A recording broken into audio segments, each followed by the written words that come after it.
Yes, Safura? ma'am. All right. So in the last class, we had completed till orbital velocity. So this was the formula of the velocity. Escape velocity we had covered in the last class, as well as we had started with satellites and completed at orbital velocity. So the formula of orbital velocity is what? Under root g r square by r plus h. Now h is the height, r is the radius of Earth, and g is the acceleration due to gravity. Now when you keep all the values of it, you get the orbital velocity's value as 8.9 kilometer per second for Earth. So we had seen the formula for time period, we had seen the formula for height. Now, one topic that we didn't discuss regarding your satellites was geostationary satellites. Now, geostationary satellite means what?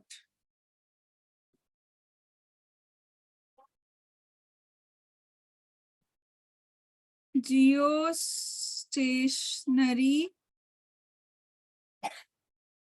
satellite. Now, see what is meant by geostationary satellite. Geostationary, geo means Earth, stationary means something that is static at rest. So a satellite that is always at rest with respect to Earth. When you will see that satellite from the Earth, you will observe that that satellite is constantly looking as if it is at rest. So those types of satellites are known as geostationary satellites. I'll repeat it. I'll write down the definition, and then if you have any doubts, then ask me. See, a satellite which revolves around the Earth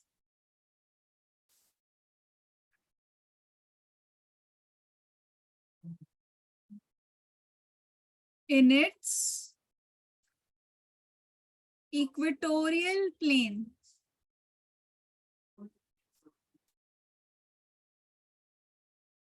In its equatorial plane. So a satellite which revolves around the Earth in its equatorial plane with same angular speed.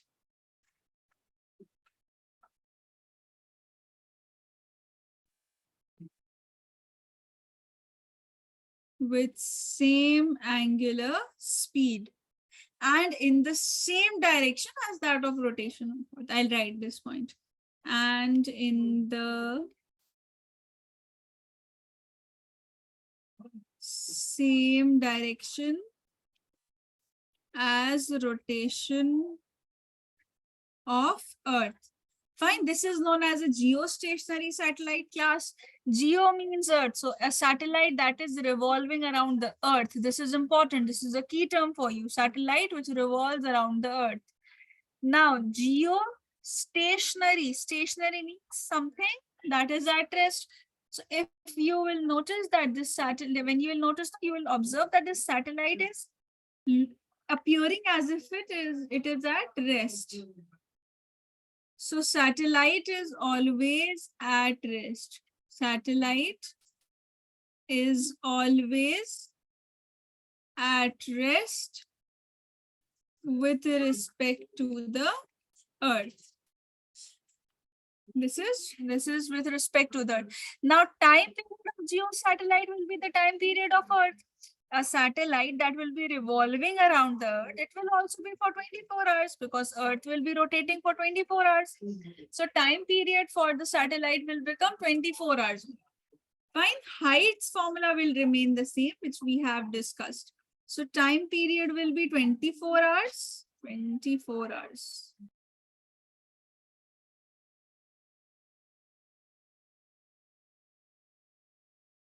So time period will be 24 hours and the formula will be the same. Whatever we have discussed the formula for height in the last class, that exact formula will come. So height is t square gm by 4 pi r square to the power 1 by 3 minus r.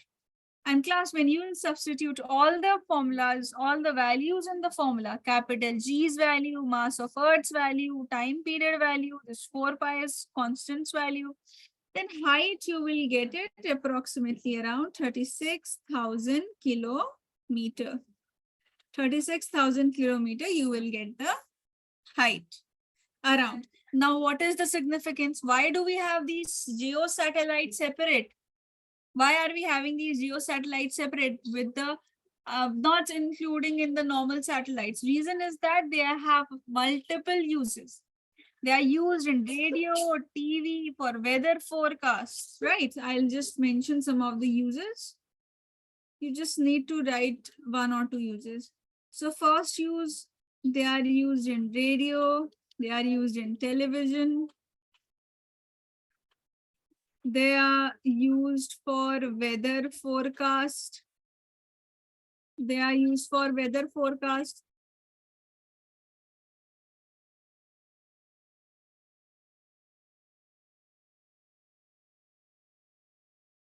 Do one thing, class. Note it from here. This is all about geostationary satellite. So these are some basic theory points. If it comes in your exam, you have to mention these points. Aram, when is your exam starting? I think Jan, you were telling me earlier. When is your exam? Final exam? It's starting from 2nd Jan. Okay, and what about physics paper? When it is? Just a minute. I exactly don't know. Okay, just let me know.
See, now Kepler's laws of planetary motion are left to be discussed. This is the last topic from this lesson.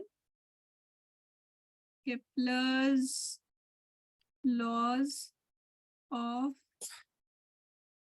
planetary motion.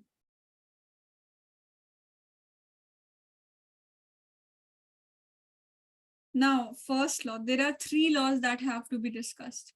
The first law, let us just firstly discuss the first law. See, first law says what? First law basically tells you how the planets revolve around the sun in their elliptical axis. I hope you all know that the orbit around the sun is not a proper complete circular orbit. It's an elliptical orbit. So there are two foci, not one single focus where sun is present. See, ellipse shape is this. This is ellipsoid shape, right? Now see,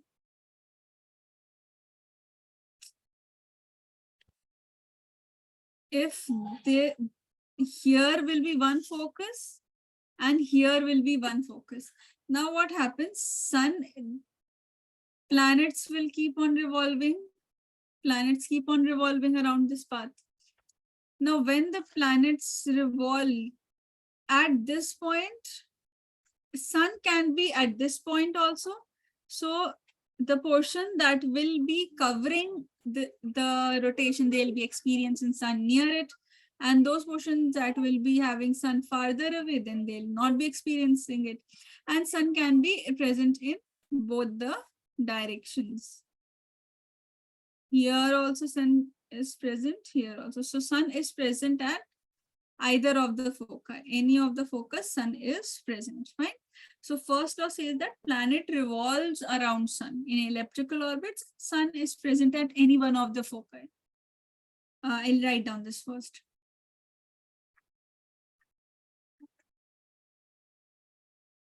Planets revolve around the sun in elliptical orbits. Planets revolve around the sun in elliptical orbits, and sun is present at any one of the foci. Fine. So planets revolve around the sun in elliptical orbit. What is the elliptical orbit?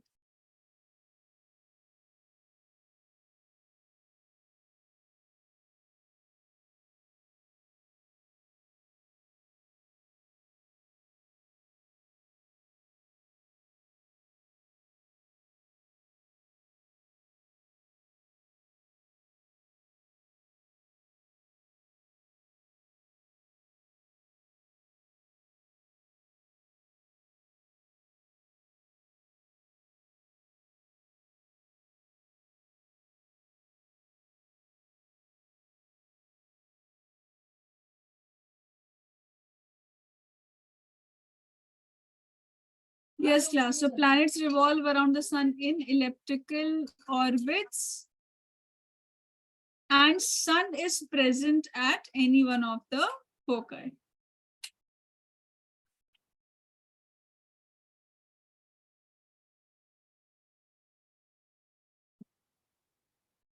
And sun is present at any one of the foci. Now some terms, just remember, these are enough.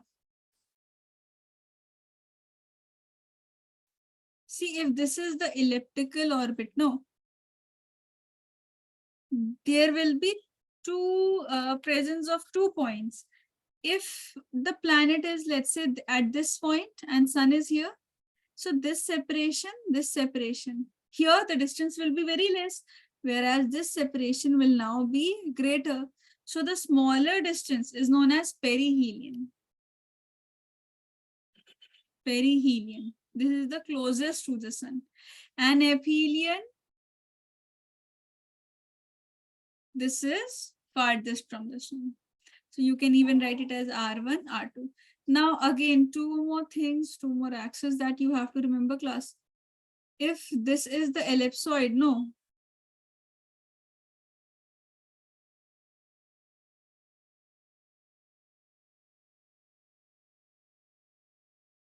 If here you have the ellipsoid. So two axes are present.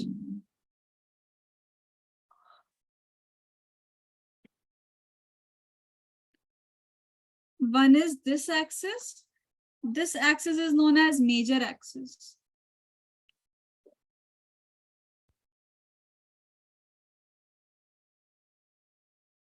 And this axis is known as minor axis.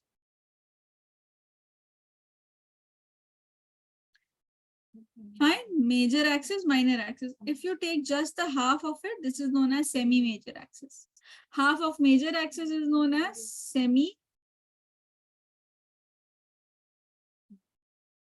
semi-major axis.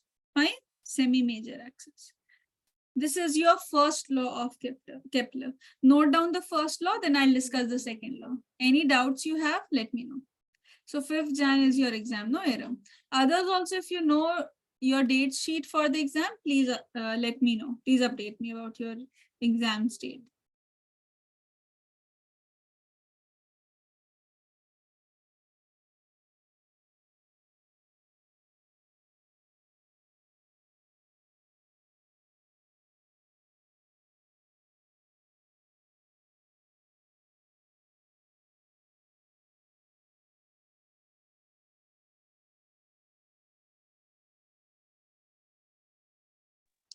Excuse me, ma'am.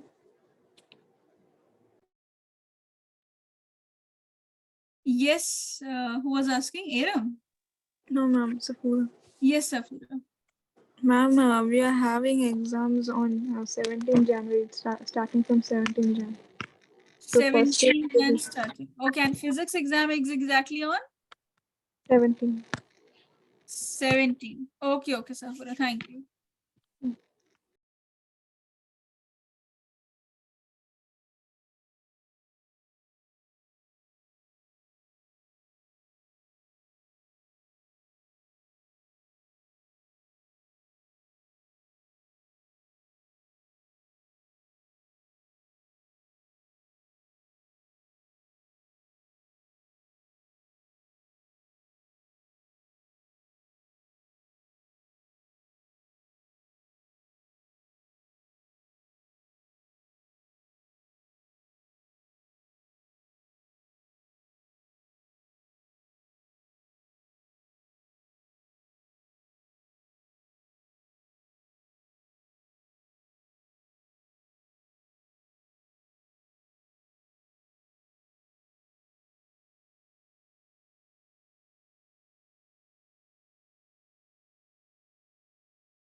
Now, Kepler's second law.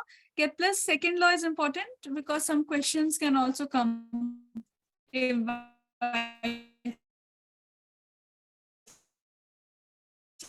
chance question comes. It says that, let me draw the orbit first. This 2 points I'm taking, 1 point from here, 1 point from here. Let's say this is P1. This is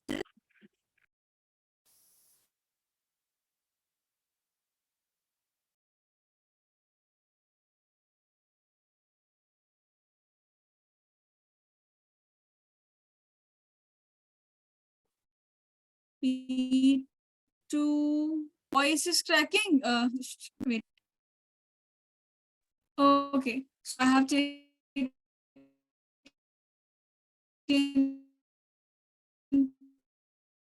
P1, P2, here P3, here P4. Now these points I have joined.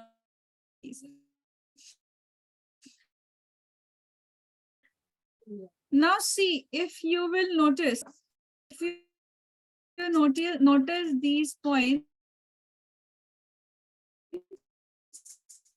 this part that is covered, this part,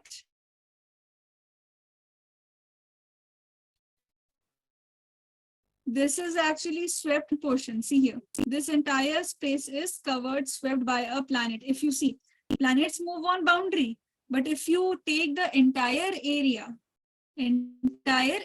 velocity, if you see, this will be this only, and same way here. For this one also, this entire area will be swept.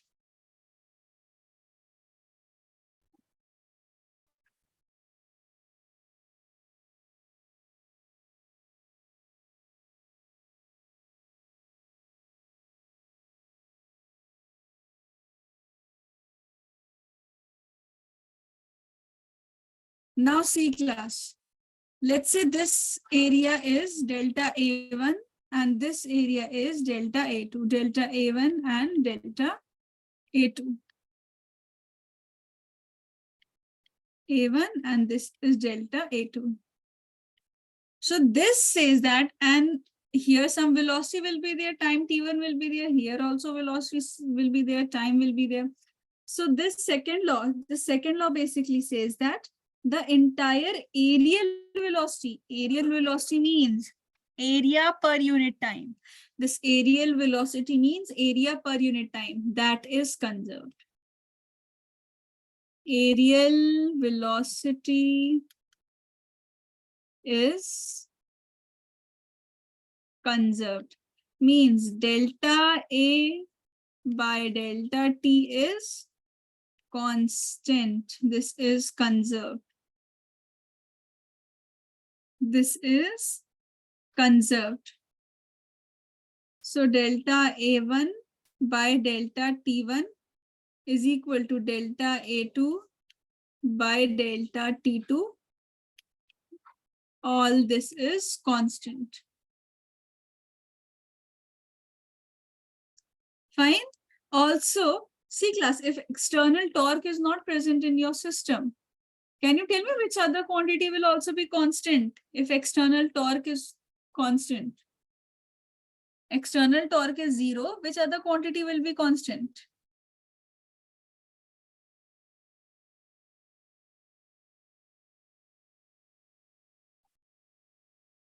Yes, angular momentum. Angular momentum will be conserved. No. Others, angular momentum is the answer. L is conserved.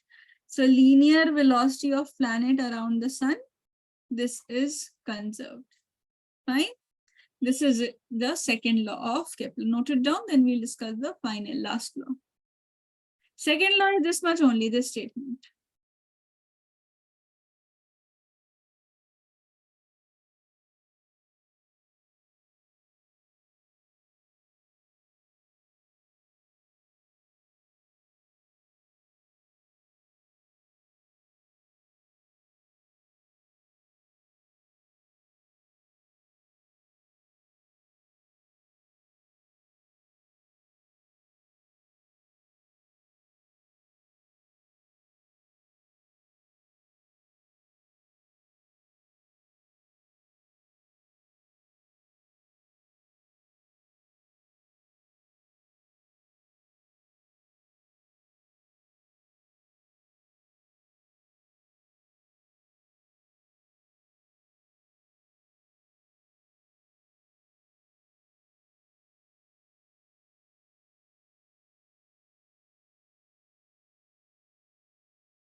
with a new lesson. So third law. This is actually known as law of time period. Others law didn't have any specific name. This has law of time period.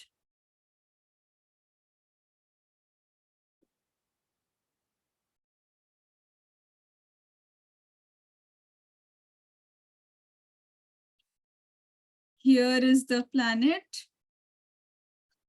Here is the separation. The planet will keep on revolving like this. Now see what is law of time period. This was one axis which I had told you. Remember, if you could, semi-major axis. Remember, A was semi-major axis. So law of time period basically says that time period square is directly proportional to cube of semi-major axis. If this is a circular orbit, then A is radius. A is radius if this is circular orbit. Fine. Now here you will get a constant T square is equal to KAQ. Questions come from this. I'll even, let me discuss a question with you.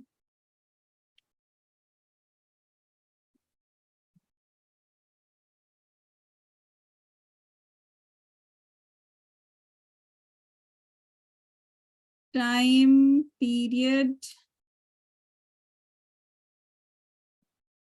of planet X around Sun is longer, 200 years. You have to calculate semi-major axis.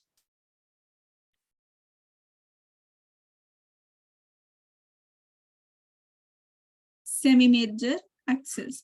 Also, you can do one thing, calculate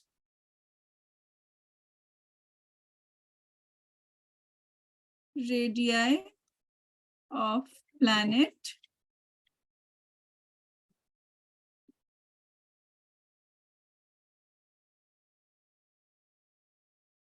around the sun.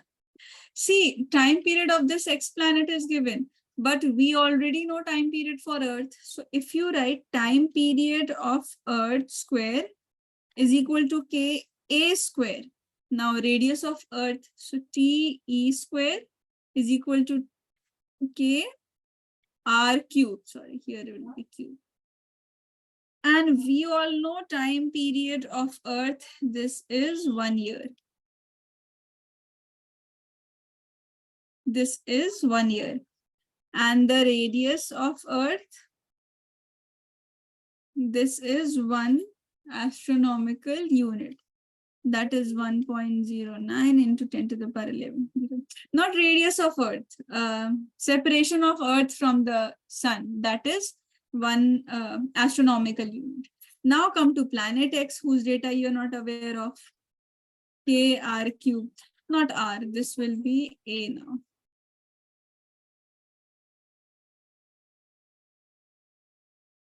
A cube. And Tx is this time given as 100 years. And this A is unknown. Now you can easily get the final answer. Just take the ratio. If you take the ratio, this will be TE square by TX square is equal to KR cube by KA cube. KK gets cancelled. This is 1 square by 100 square is equal to 1.09 into 10 to the power 11 cube by A cube. From here, get the value of this A. Clear? And radius also you can calculate from this only. Note down this class. Do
Class completed or still doing?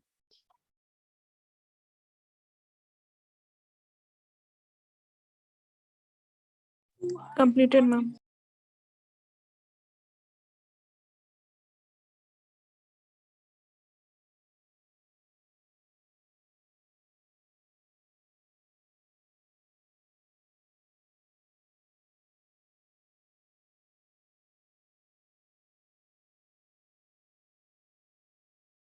T class. Now the next unit that completes us with the first book. So now starting from your second book, some of the lessons are very small. Like your first book was a very concept building book. Now you have all the concept. Now just understand different units. So properties of bulk matter has 2 lessons in it. Mechanical properties of solids and mechanical properties of fluids. Now we'll start with mechanical properties of solids. This is a very easy, very short lesson. The formulas are also very easy to understand. Just remember the formulas and few definitions. You will be able to score a full score in this. And please try to obtain a full score from this lesson at least. This is one of the easiest lessons that you all can get. Okay. So see, the first topic that comes in here is the concept of elasticity. See what are deforming forces. Now let me write this, then you'll be able to understand.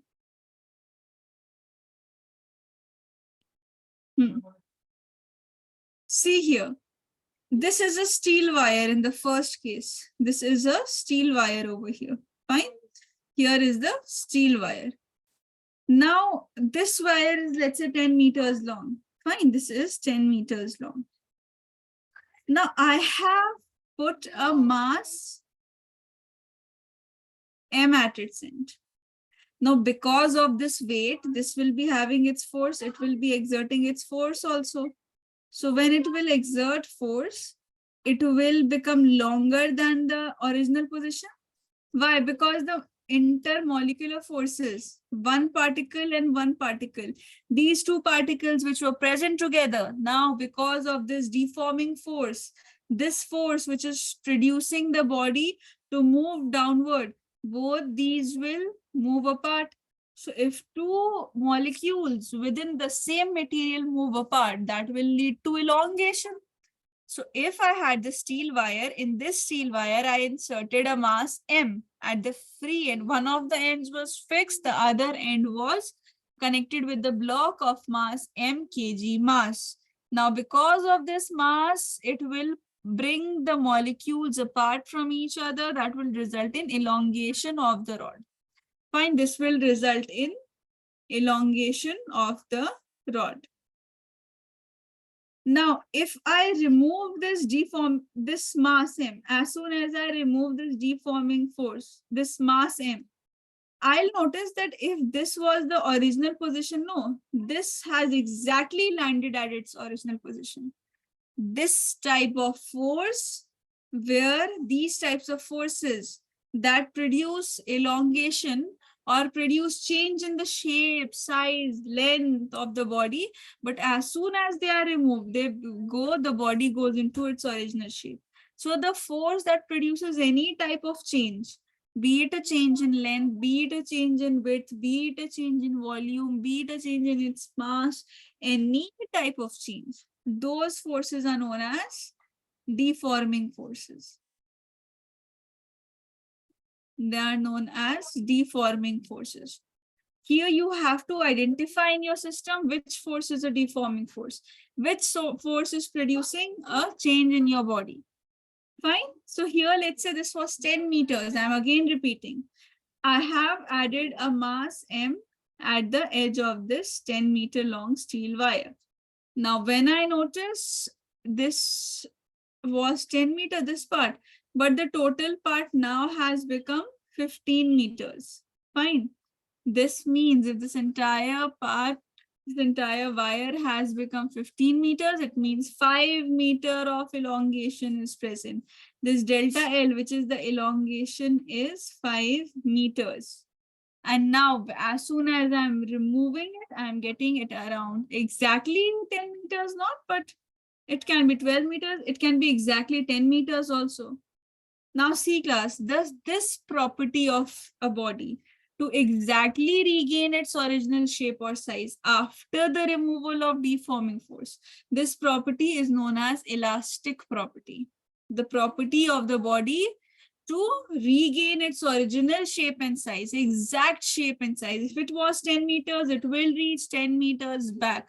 This is known as elastic property, or you can say the tendency of the object is known as elasticity. Fine. So the bodies that exhibit elastic property or elasticity are known as elastic bodies. So these elastic bodies are also of two types: perfectly elastic body and perfectly inelastic body. Now, perfectly elastic body means you are able to regain the body's original shape and size. If the body's length was 10 meters, now also it is able to get its height back to 10 meters. But let's say if somehow it is stuck at 12 meters only, like in this figure, in this diagram, it was stuck at 12 meters only. So that means now it has been reformed. But when it was coming back to its original length, shape, height, size, exact length could not be found. So perfectly inelastic bodies are known as plastic bodies, or this phenomena where the bodies do not regain their exact shape and size, this is known as plastic bodies. So I'm repeating the definitions. The tendency of a solid to regain its shape and size after the removal of deforming force is called elastic property. Deforming force is what type of force? It is that force which produces a change in the configuration. Elasticity is the property of a body by virtue of which it tends to regain its original shape and size when this again deforming force has been removed. Now, two types of bodies. Perfectly inelastic body means a body which regains its exact original shape and size immediately after removal of deforming force is called a perfectly elastic body. For example, quartz or phosphor bronze. Now, you must have used clay. If you mold clay in the form of any object, clay will try to regain its original shape and size, but it will move back to a very small limit only. So perfectly inelastic body is a body which does not have tendency at all to regain its original shape and size on removal of the slightest deforming force. Like wet clay, if you mold clay, that will remain in its position, or paraffin wax.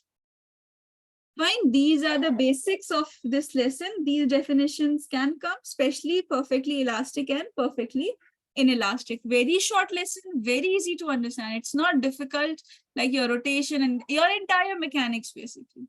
Very, very simple, easy lesson.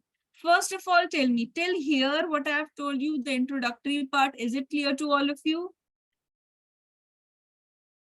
Yes, ma'am. Jania, Tarif, Abdullah, what about you? ma'am. Okay. Terim, oh Terim, when did you join? I think you were not, you have joined. No, mom, I joined late, half an hour late. Okay.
Yes, ma'am.